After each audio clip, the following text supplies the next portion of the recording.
에스겔서 20장 7절과 8절 말씀입니다. 에스겔서 20장 7절과 8절 두 구절인데요. 그래서 한 목소리로 함께 읽도록 하겠습니다. 7절과 8절입니다. 우리 한 목소리 읽겠습니다. 또 그들에게 이르기를 너희는 눈을 끄는 바 가증한 것을 각기 버리고 애굽의 우상들로 말미암아 스스로 더럽히지 말라. 나는 여호와 너희 하나님이니라 하였으나 그들이 내게 반역하여 내 말을 즐겨 듣지 아니하고 그들의 눈을 끄는 바 가증한 것을 각기 버리지 아니하며 애굽의 우상들을 떠나지 아니하므로 내가 말하기를 내가 애굽 땅에서 그들에게 나의 분노를 쏟으며 그들에게 진노를 이루리라 하였노라. 아멘. 하나님의 말씀입니다. 아멘. 오늘 우리 함께 말씀을 나누도록 하겠습니다. 여러분, 오늘은 지난주 중에 우리가 함께 읽었던 통독한 분량 중에서 20장 그 말씀을 본문을 가지고 말씀을 나누도록 하겠습니다. 오늘은 그 본문으로 들어가기 전에 오늘은 먼저 종교개혁 507주년이거든요. 507주년인데 그래서 잠시 종교개혁에 대해서 말씀을 좀 드리겠습니다. 이게 말씀과 연결이 돼서 그래요. 여러분, 그 507년 전에 마틴 루터에 의해서 종교개혁이 일어났죠. 그리고 오늘은 그것을 기념하는 주일인데, 자, 그렇다면 그때의 그 종교개혁이 우리에게 오늘 어떤 의미가 있는 걸까? 어떤 의미가 있는 걸까? 그 물음을 가지고 시작을 해봅니다. 여러분, 그 개혁이라는 게 뭐예요? 개혁?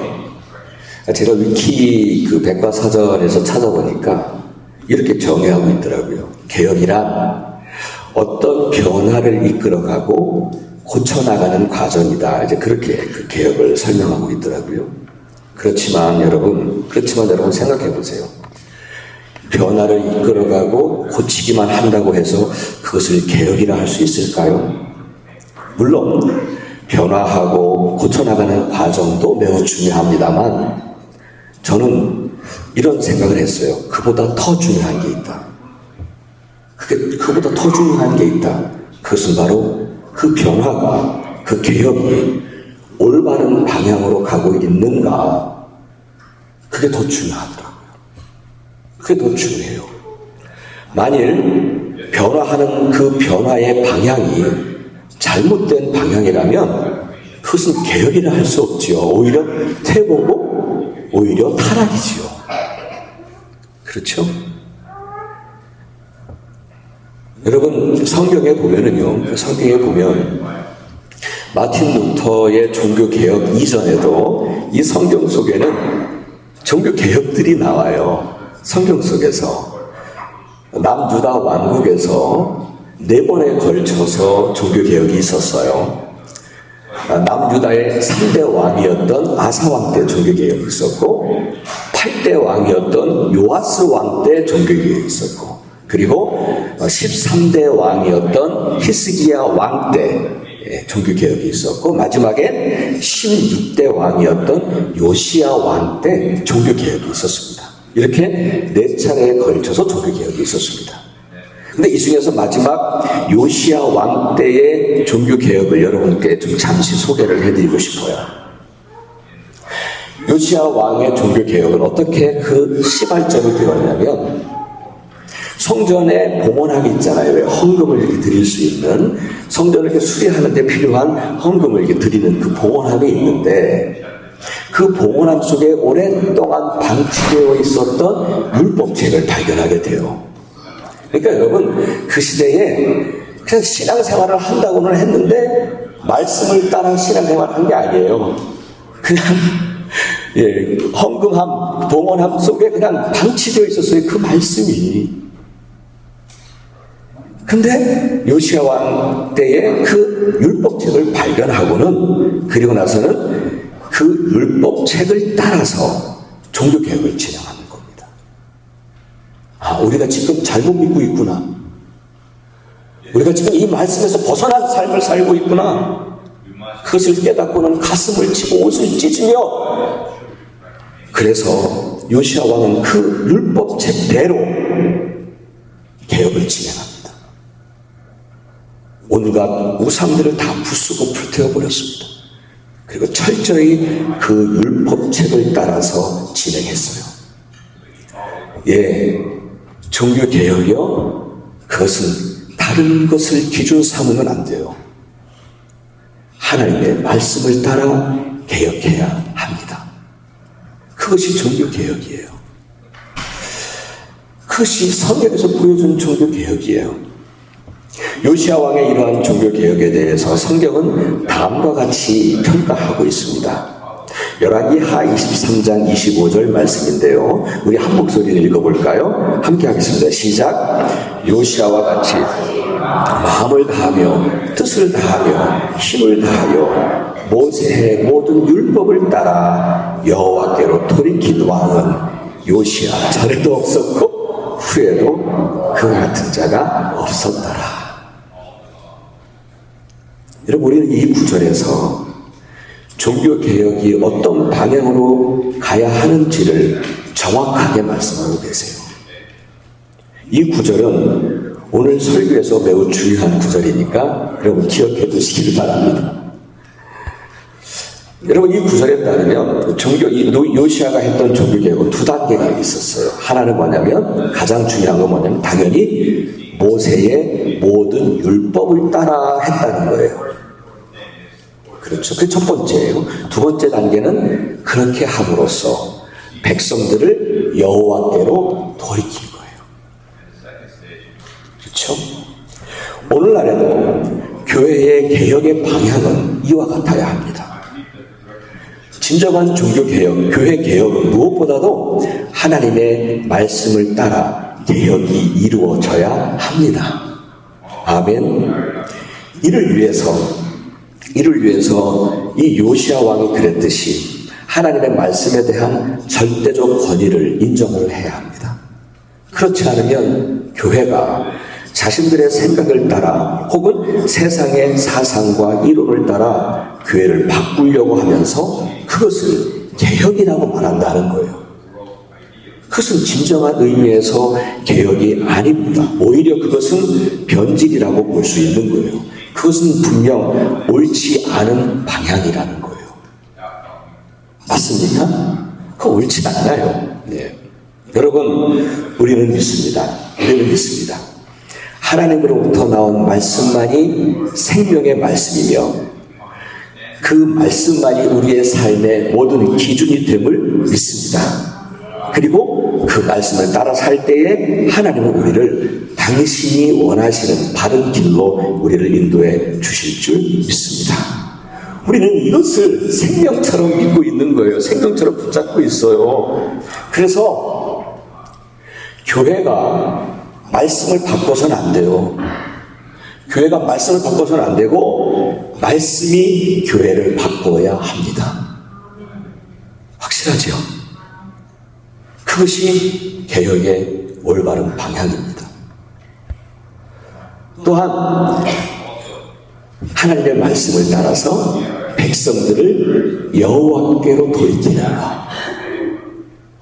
그 개혁이어야 합니다. 다시 말씀드리면 영적으로 혼란한 시대에 모든 그리스도인들을 하나님께로 돌아오게 하는 것, 하나님께로 돌아오게 하는 것, 그것이 진정한 종교개혁이라는 것입니다.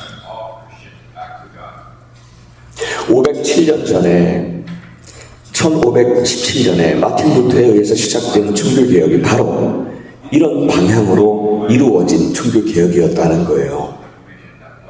마틴 루터 자신이 그 대학 교수로 있었는데 그 교수로 있었던 비텐베르크 대학교 안에 교회가 있었는데 그 교회 대문 앞에 95개에 달하는 반박하는 내용을 붙여버립니다. 그 시대의 가톨릭과 또 교황의 비성서적인 부분들과 하나님 말씀에 맞지 않는 부분들을 지적한 반박한 내용 95개 조항을 턱 붙여놓은 거예요. 교회 앞에. 그 당시에 대부분의 사제들은 베드로 성당을 짓기 위해서 면죄부를 팔았어요. 면죄부를 팔면서 이렇게 설교를 했어요. 면죄부를 내가 사는 순간 죄를 사함받기 때문에 당신은 더 이상 회개할 필요가 없습니다. 그렇게 설교를 했어요. 이 면죄부 하나 돈 주고 사면 이것을 사는 순간 내 죄가 다 사해지니까 당신 회개할 필요 없다라고 설교를 했어요. 참 이게 하나님 말씀입니까? 하나님 말씀 아니었어요. 여러분, 죄를 사하시는 분은 오직 하나님뿐이시지 사제나 면죄부가 아니었잖아요. 그럼에도 많은 사제들은 가톨릭 교회에 소속되어 있다 보니까 하나가 되어야 한다 그런 생각할 거 아니에요. 그러니까 이 성경 말씀을 면죄부에 맞추어서 해석을 했을 거예요. 오늘도 제가 설교를 하면서 제가 만약에 면죄부를 팔아야 되겠다 하면 이 성경 말씀을 이 면죄부를 팔려고 그렇게 바꾸어서 얘기를 할 거예요. 그리고 그 시대가 요구하는 것이라고 그런 메시지를 전했을 거예요. 그리고 또 그 설교를 들으면은 또 교인들은 또 그걸 또 따라서 면죄부를 샀을 겁니다. 이에 마틴 루터는 하나님의 말씀과 맞지 않은 그 면죄부와 고해 성사에 대해 강하게 반발하고 강하게 반대하면서 95개의 조항을 다 거기다 내걸고는 뭐라고 얘기하냐면 오직 성경을 외치면서 종교개혁의 깃발을 들은 거예요. 그렇대요 지금. 마틴 루터는 이렇게 하나님의 말씀을 따라서 모든 그리스도인들을 하나님께로 돌이키려 했다. 다른 방향으로 가고 있던 그들을 하나님의 말씀을 따라서 다시 하나님께로 돌아오게 하려고 했던 올바른 방향으로 종교를 개혁하려고 했던 거죠. 그래서 우리는 그 종교개혁을 잊지 않기 위해서, 그때의 그 종교개혁을 잊지 않기 위해서 우리는 오늘을 기념하고 있는 거죠. 그런데요, 여러분, 이러한 종교개혁이 오늘날의 이 타락하고 있는 교회를 보면서 교회들에게만 필요한 것인가요? 아니요. 오늘 우리 한 사람 한 사람에게도, 개개인에게도 이러한 종교개혁이 필요하다라고 믿습니다. 여러분 생각해 보세요. 여러분 생각해 보세요. 우리의 신앙을 좀 개혁해보자, 좀 바꾸어가야 되지 않나, 개혁해보자 하는 생각을 하면서 만일 우리의 믿음과 신앙을 지금 오늘 이 어그러진 이 세대의 사상에 맞추어서 바꾸어 고친다면 그것은 성경이 보여준 개혁이 아닐 것입니다. 그것은 세상을 본받는 변질일 것입니다. 정말 우리의 믿음과 신앙이 개혁이 되려면 하나님의 말씀대로 세워져야 합니다. 맞습니까? 오직 성경입니다. 그래서 우리 영혼이 진정으로 하나님께 돌아가는 것, 그것이 성경이 말씀하신 종교개혁의 바른 방향이고 우리의 믿음과 신앙도 바로 그 방향으로 개혁되어야 합니다. 자, 그렇다면 무엇을 개혁해야 할까요? 우리가 우리의 신앙을 좀 개혁해야 되는데 무엇을 개혁해야 할까요? 저는 뭔가 큰 변화가 있어야 한다 말씀드리는 게 아니에요. 오히려 우리의 믿음과 신앙이 말씀을 따라서 아주 작은 것에서부터 변화해야 한다고 말씀드리고 싶습니다. 그리고 더 중요한 것은 지속성이에요. 지속성. 그러니까 우리의 믿음과 신앙을 지속적으로 오늘도 내일도 하나님의 말씀을 따라 개혁하고 또 개혁해야 한다는 것이죠. 하지만 만일 그 개혁을 멈추고 그냥 지금까지 신앙생활을 해온 대로 그냥 편안함에 그냥 머물러 있고, 그냥 우리의 믿음과 신앙이 만일 그 자리에 머물러 있고 고여 있다면, 여러분 고인물 어떻게 되죠? 고인물은 점점 부패하고 변질되기 마련이잖아요. 따라서 여러분, 우리는 지속적으로 작은 것에서부터 우리의 믿음과 신앙을 바꾸어가는 개혁이 늘 필요하다고 믿습니다. 아멘. 저는 에스겔서를 비롯해서 우리가 쭉 예언서들을 읽어오고 있는데 그 예언서들을 읽어가면서 하나님께서 오늘날 우리들에게도 개혁을 원하시는구나, 정말 개혁하기를 원하시는구나 라는 생각이 들었습니다. 개혁하라. 그리고 우리가 가장 개혁해야 할 것이 무엇인가? 우리는 지금까지 읽어왔던 모든 성경 속에서 한 가지, 우리가 정말 개혁해야 할 것은 바로 우상 숭배입니다. 우상 숭배. 성경에서 4명의 남유다 왕들이 종교개혁을 하면서 가장 먼저 했던 일이 우상들을 다 찍어내는 일이었습니다. 우상들을 찍어내는 일이었습니다. 왜냐하면 우상 숭배가 다른 죄악의 근원이 되었기 때문입니다.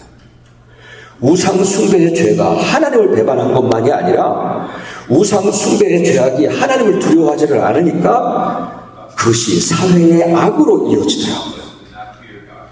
성적인 타락으로 이어지더라고요. 그리고 가난하고 사회적으로 약한 자들을 함부로 착취하고 억울하게 피 흘리게 했던 그런 사회였어요. 하나님을 두려워하지 않고 살아계신 하나님을 두려워하지 아니하고 세상의 우상들을 따르니까 이렇게 변질되어 가고 이렇게 악을 행하더라고요. 또 22장에서 이런 말씀을 하세요. 우상 숭배는요, 우리 스스로를 더럽히는 거예요. 그래서 16장에서 이렇게 비유로 설명을 해줘요. 하나님께서 핏덩이로 죽어가는 우리를 살리셔서 깨끗하게 씻어주시고 기름을 발라주시고 수놓은 옷을 입혀주시고 가죽신을 신겨주시고 폐물을 채우고 팔걸이, 목걸이, 귀걸이까지 다 해주셨는데 그 좋은 옷을 입고 나가서 눈에 맞는 남자를 만나서 음행을 한 것과 같다. 그렇게 비유를 하십니다. 정말 우상은 실제로 세상을 성적으로 타락하게 만듭니다. 그런 우상 숭배이기에 우리 스스로를 더럽히는 것이다 라고 말씀을 하십니다. 여러분, 오늘 함께 읽은 우리 2구절 그 본문에서도 말씀하시는 거예요. 너희는 눈을 끄는 바 가증한 것 곧 우상들을 각기 버리고 애굽의 우상들로 말미암아 스스로를 더럽히지 말라. 만일 눈을 끄는 가증한 우상들을 버리지 않으면, 애굽의 우상들을 떠나지 않으면 나의 분노를 쏟겠다라고 경고하신 말씀이에요. 오늘 그것을 읽은 거예요. 그렇습니다, 여러분. 하나님은요, 우리의 믿음과 신앙에서 우리의 눈을 끌고 있고 이 마음을 끄는 세상의 우상들을 찍어내고 불태워버리고 지속적으로 개혁하기를 원하고 계신다는 사실을 믿으시기를 바랍니다.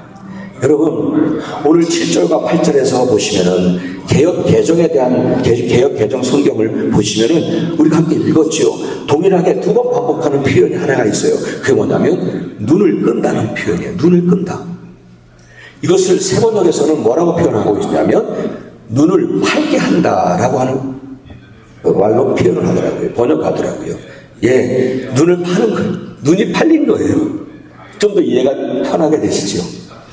예, 우상은 그런 거라는 거예요. 우리 눈을 팔게 하고 우리 마음이 팔려서 하나님의 약속을 배반하게 하고 하나님보다 더 좋아하고 더 사랑하게 하고 하나님께 불순종하게 하는 것, 바로 그것이 우상이라는 겁니다. 그런데 그동안에 우리는 나는 우상 섬기지 않아요. 나는 우상 없어요. 그렇게 생각할 수 있었는지 모르겠지만 여러분, 한번 오늘 말씀에 비추어서 한번 생각해 보세요. 여러분, 우리는 지금까지 무엇에 눈이 팔려서 하나님을 제대로 섬기지 못했던 걸까요? 무엇에 눈이 팔려서 주님을 향한 첫사랑을 잃어버린 걸까요? 우리는 그동안에 무엇에 이 마음이 팔려서 하나님의 말씀과 뜻을 순종하지 않고 살았을까요? 우리는 무엇에 마음이 팔려서 하나님의 일을 멀리 했던 걸까요? 우리는 그동안에 무엇에 마음이 팔려서 하나님을 잊어버리고 내 마음대로 살았던 걸까요? 하나님은 이렇게 우리에게 우리의 눈을 팔게 했던 그 모든 우상들을 찍어내고 불태워버리는 내 안에 신앙의 개혁을 지속적으로 하기를 원하고 계심을 믿습니다. 오늘도 내 눈을 팔게 하는 우상들을 찍어내고 내일도 내 마음을 팔게 하는 우상들을 불태우는 그렇게 지속적으로 개혁하기를 원하고 계신다는 사실입니다. 자, 그런데 여러분, 이렇게 우상들을 찍어내고 불태우는 것만으로는 개혁이 완성된 것을 할 수 없을 것입니다. 진정한 개혁은 거기서 멈추지 않습니다. 이제 하나님께로 돌이켜야 합니다. 이제 하나님께로 돌이켜야 합니다. 내 눈을 팔게 하고 내 마음이 팔려서 하나님보다 그것을 더 좋아하고 하나님께서 원하시는 일들을 하지 않았던 그 우상들을 매일매일 찍어가고 불태우고, 그리고 이제 우리들의 마음과 영혼을 하나님께로 돌이키자는 것입니다. 그것이 진정한 개혁입니다. 아멘. 우상들에게 빼앗겼던 그거 말고요, 정말 하나님께로 돌이키는 거예요. 사랑하는 여러분, 하나님, 이제 우리 하나님께 온전하게 여러분 자신을 드리고 싶지 않으세요? 또다시 세상의 헛된 우상에게 내 삶을 드리고 싶지 않으실 겁니다. 맞습니까? 맞지요? 예. 또다시 세상의 헛된 우상들에게 속아서 내 삶을 스스로 더럽히는 일은 하고 싶지 않으리시리라 믿습니다. 세상과, 그렇잖아요 여러분, 세상과 하나님 사이에 양다리를 걸치고 살면 신앙생활이 괴로워요. 신앙생활이 괴로워요. 하지만 한쪽을 분명하게 선택하면 영혼이 편안합니다. 영혼이 편안합니다. 갈등할 것도 없고요, 언제나 하나님 말씀 앞에 서면 되는 거고, 하나님이 원하신다면 주저할 것도 없고 갈등할 것도 없어요. 그리 두려울 것도 없어요. 그리고 언제나 하나님과 동행하며 삽니다. 그러니 감사만 나오지. 힘들고 어려울 때는 기도만 나옵니다. 원망의 기도가 아니라 하나님 도와주세요. 하나님 도와주세요. 그렇게 주절주절 기도하며 삽니다. 그리고 그 응답을 경험하며 살지요. 사랑하는 여러분, 이렇게 온전히 하나님께 내 자신을 드리고 싶지 않으십니까? 아멘. 아멘.